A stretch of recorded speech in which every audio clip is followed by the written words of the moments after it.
At 24,000 feet above occupied Europe, the sky became a killing ground. Bombers were trapped. Fuel was running out. And enemy fighters were climbing fast. One American pilot was already wounded. His ammunition nearly gone. But retreat was no longer an option. Below him, the invasion depended on air superiority. Above him, death waited in every direction. Then, against impossible odds, he turned back into the fight. 5 enemy aircraft would fall that day. But the most dangerous moment was still ahead. On the morning of June 20, 1944, the skies over occupied Europe no longer belonged to the enemy alone. Less than 2 weeks after the Normandy landings, Allied aircraft roared eastward from airfields carved out of English farmland, their engines tearing through low cloud and cordite-stained air. Below them, France burned in fragments, rail yards shattered, bridges twisted, columns of smoke rising from towns still under occupation.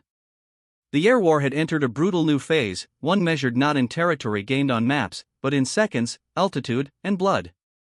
By mid-1944, the United States Army Air Forces had committed fully to daylight air superiority.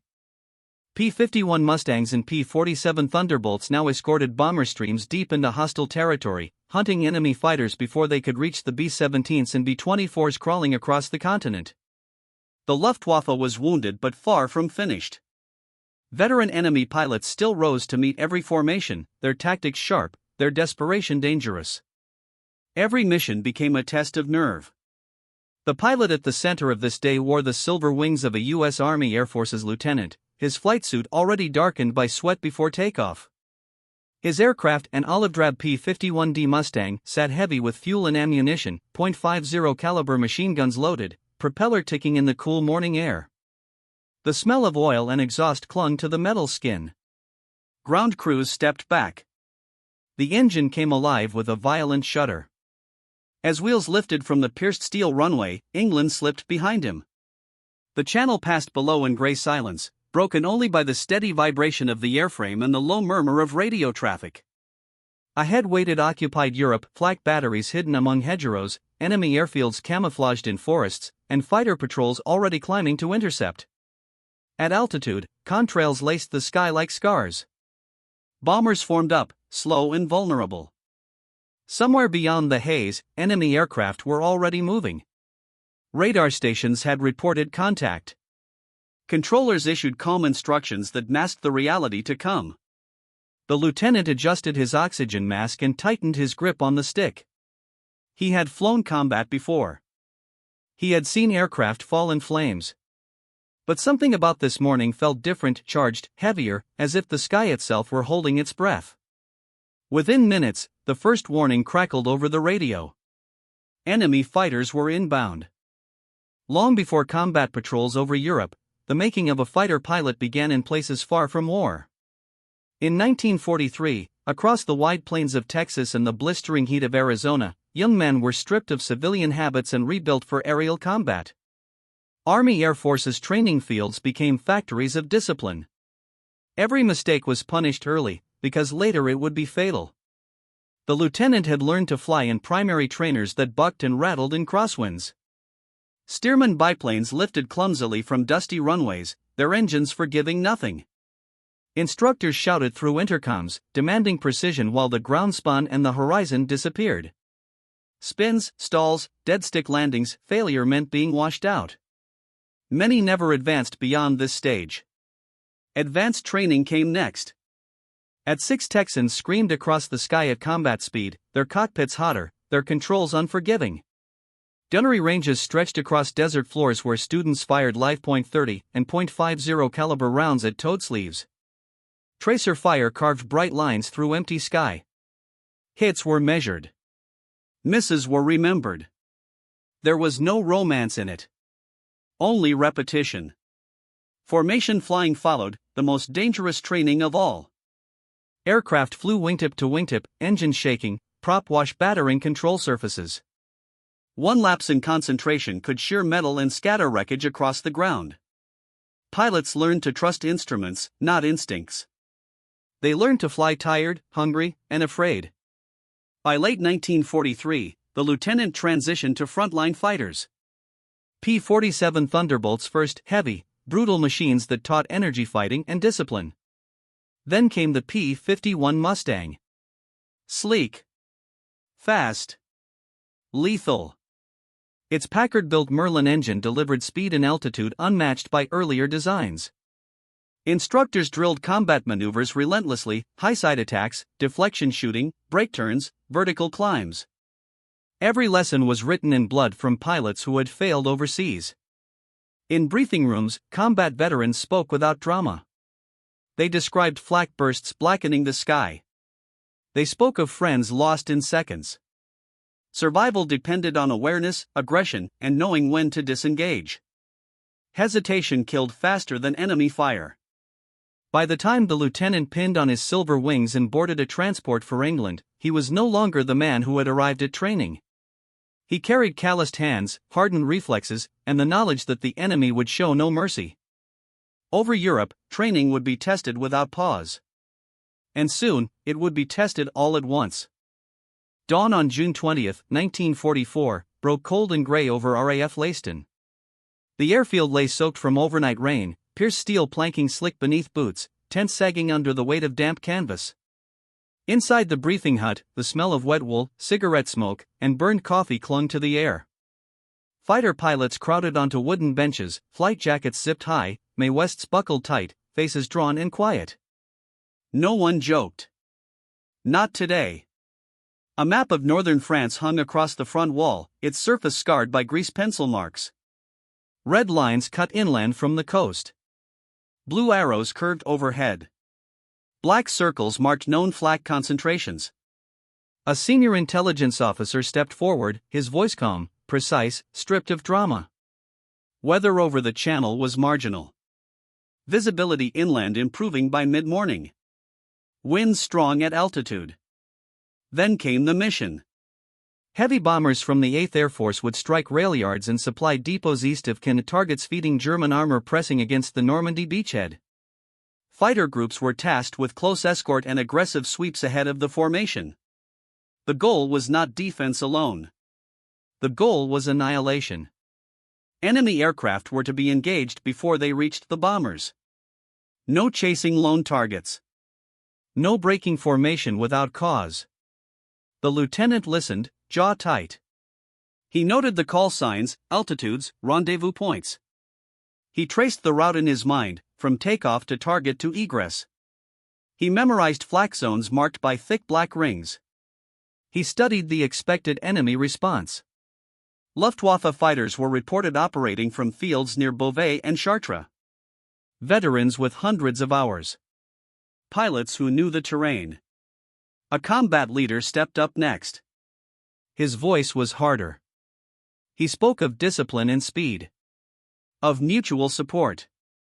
Of keeping your head when everything turned violent at once. He reminded them that fuel would be tight. That stragglers would die. That survival depended on staying fast and staying together. No one took notes.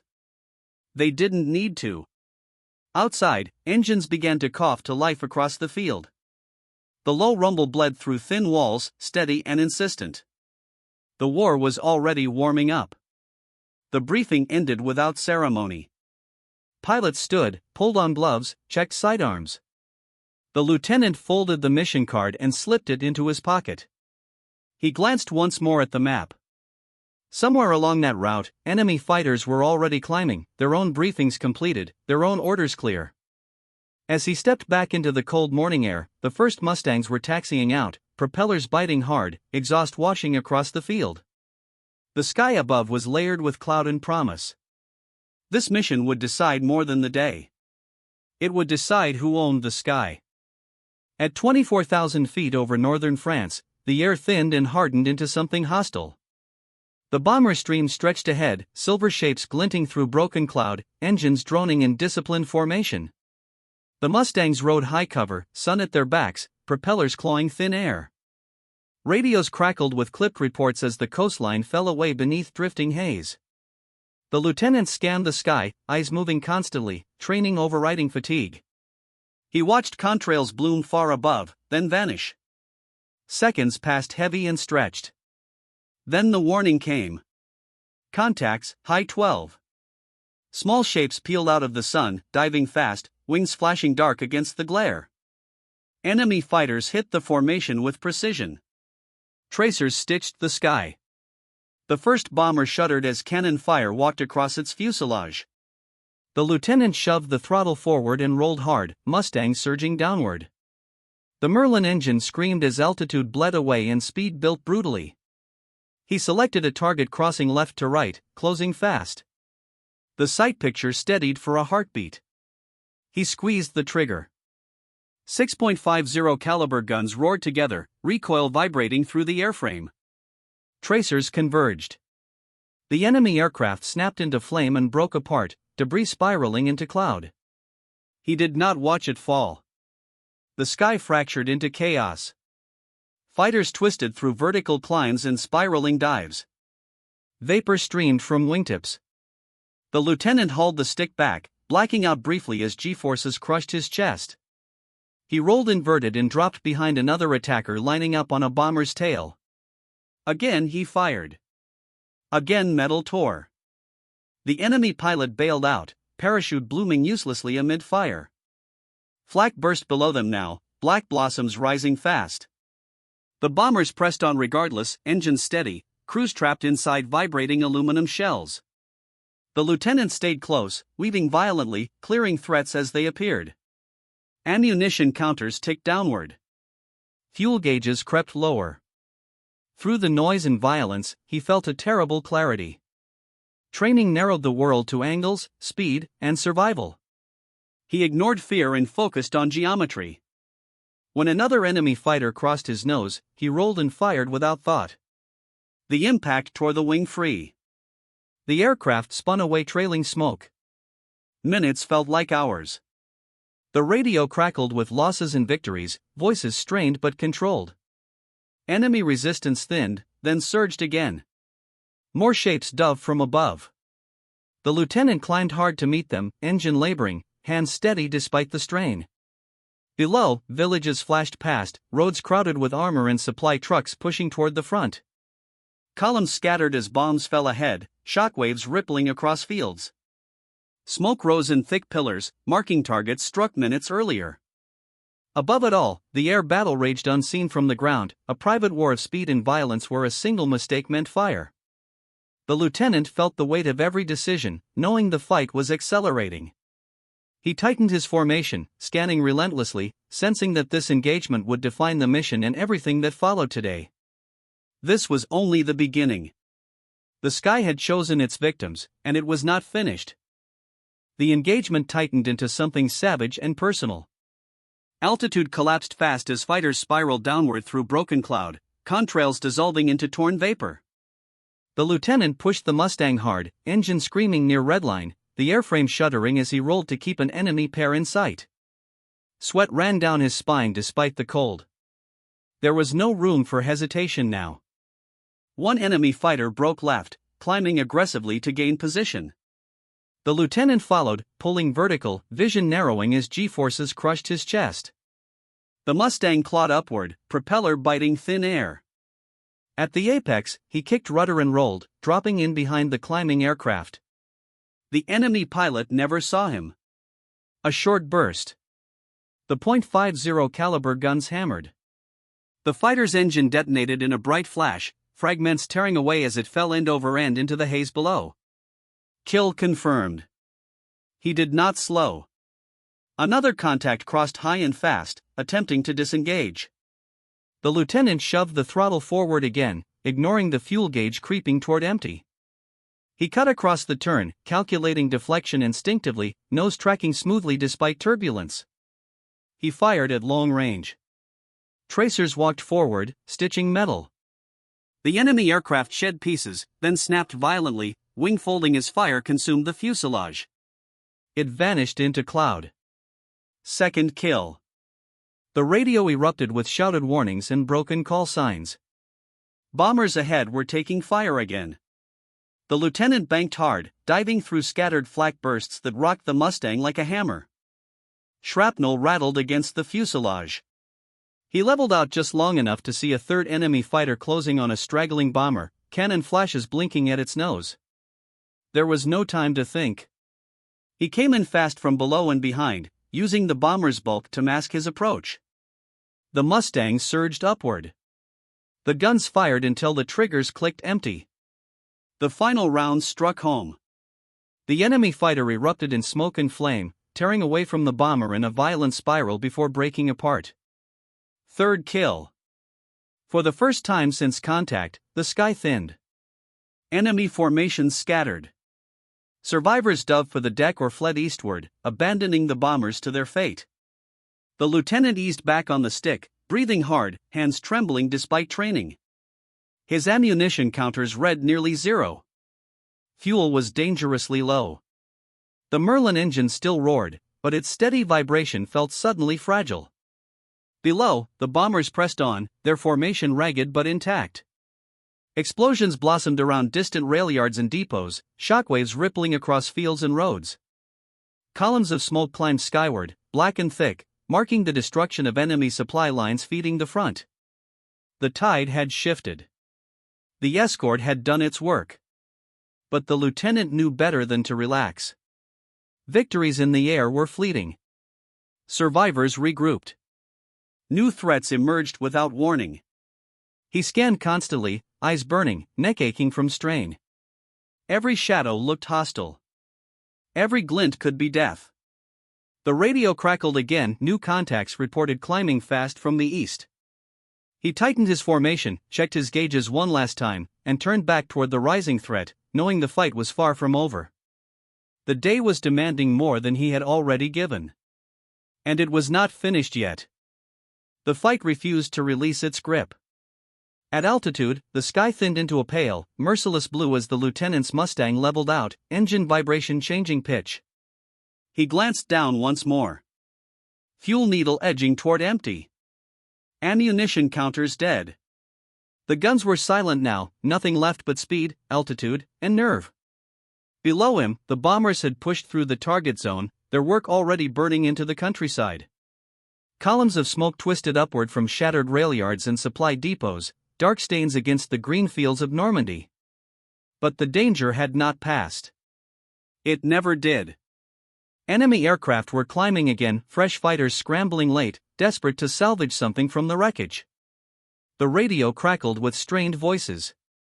Reports came fast. Multiple contacts lifting from inland airfields. High climb rates. Aggressive intent. The lieutenant tightened his jaw and rolled gently, keeping his Mustang between the bombers and the rising threat. He could not shoot. He could only block, bluff, and survive. He dove toward the climbing fighters, using speed as a weapon. The Merlin howled as he passed through their formation, forcing them to break. One enemy pilot rolled hard to avoid collision. Another abandoned his climb entirely, diving away. It was a gamble, selling aggression without firepower, but it worked, briefly.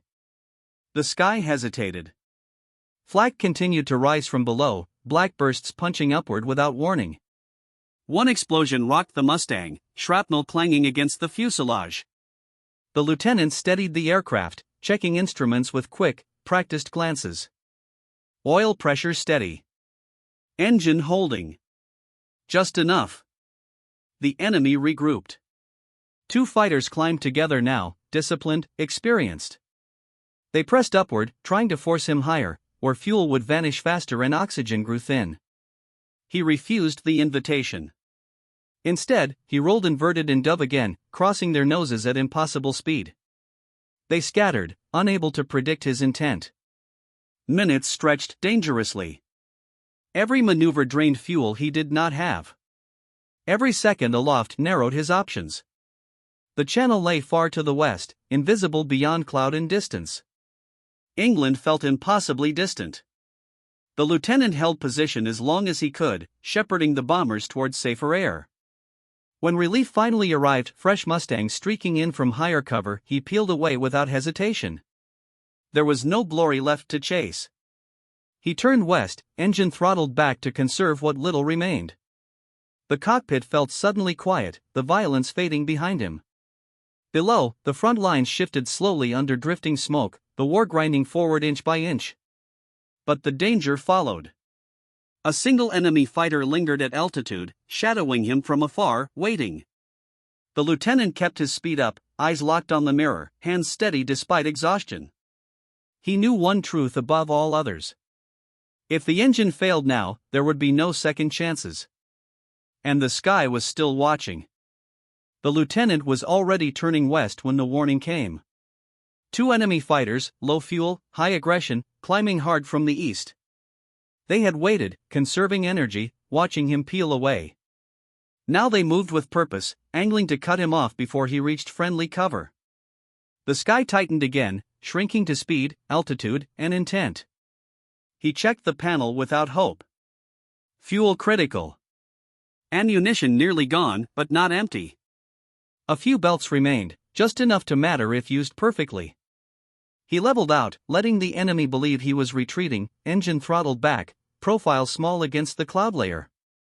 The fighters took the bait, closing fast, confident in their numbers. At the last possible second, he broke hard left and climbed. The Mustang surged upward, Merlin engine protesting but responding.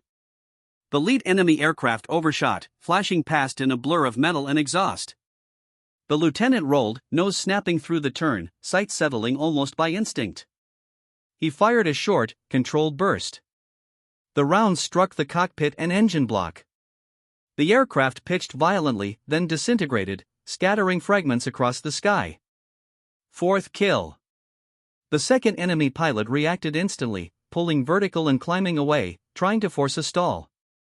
The lieutenant followed only long enough to sell pursuit, then reversed sharply, diving beneath the climb. Gravity did the work. Speed returned brutally. He came up from below and behind, closing fast, airframe shaking under the strain. Flak reached up again from the ground, black bursts erupting between them. One explosion rocked the Mustang, alarms flickering briefly before settling.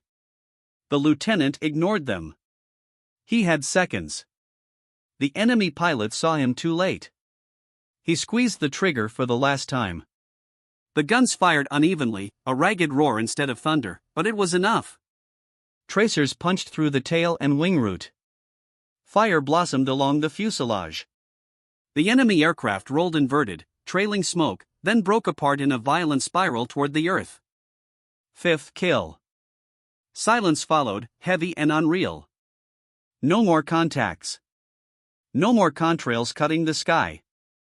The radio erupted with confirmation enemy resistance collapsing, bombers streamed clear.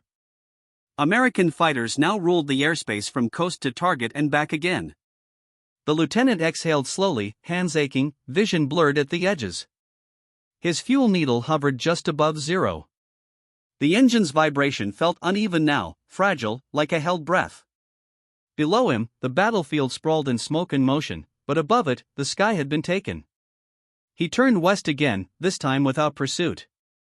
Allied fighters formed up around him, protective, steady. The channel waited beyond the haze, thin and distant, but reachable. Behind him, 5 enemy aircraft burned across France, proof written in fire and wreckage. The air war over Normandy had shifted, not by strategy alone, but by moments where pilots refused to yield. The lieutenant flew on, knowing history would reduce this day to numbers and maps.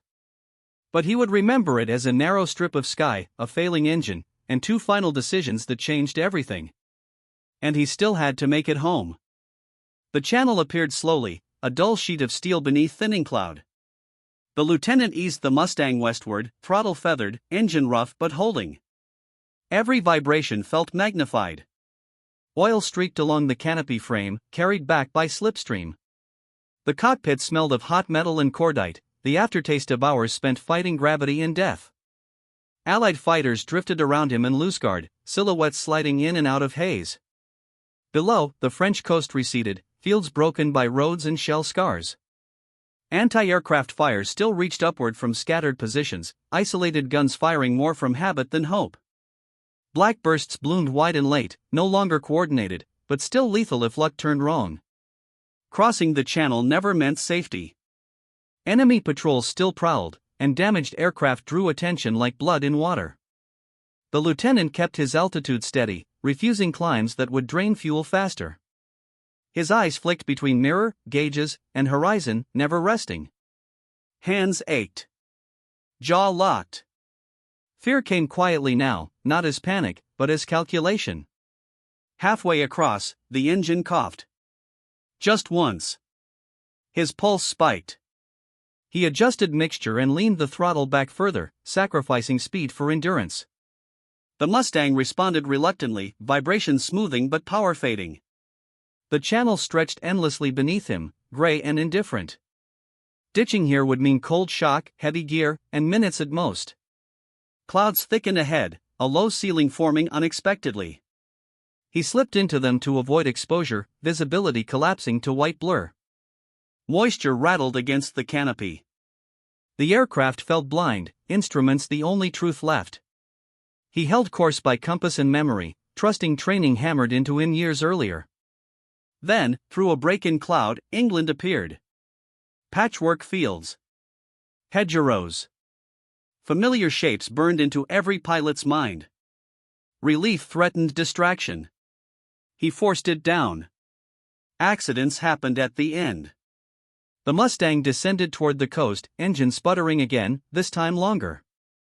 He lowered the nose, trading altitude for momentum. Allied flag positions passed below, silent now. Runways lay ahead, steel strips cut into green countryside, ground crews already looking up. The engine began to fail in earnest as he crossed the shoreline, power surging and dropping unpredictably. He lined up anyway, committing fully, knowing there would be no second attempt. He lowered the landing gear early, listening for the thud through vibration rather than sound. Wind buffeted the airframe as he adjusted trim with delicate pressure. Sweat blurred his vision. Below, ambulances waited near dispersal bays, engines idling. He kept the glide shallow, refusing panic, knowing one misjudgment would turn victory into wreckage before reaching the runway threshold under failing power and narrowing options rapidly. If the engine quit now, there would be no margin left at all. Night settled over the field as reports moved faster than sleep.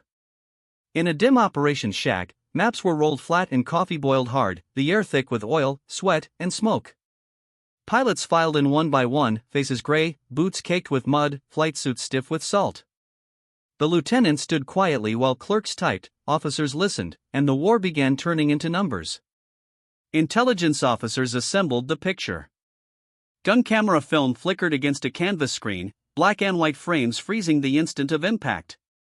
Tracers converged. Wings failed. Aircraft burned. Each sequence was slowed, measured, logged. Timestamps matched radio calls. Altitudes aligned. Claims were checked against wreckage photographed later by reconnaissance Spitfires and Mustangs that swept the routes home. Over Normandy, damage assessments arrived before dawn. Rail yards east of Canlay cratered and blackened. Rolling stock burned through the night. Signals traffic dropped sharply as lines were severed. More telling were the airfields. 2 forward strips showed fresh scars where revetments stood empty.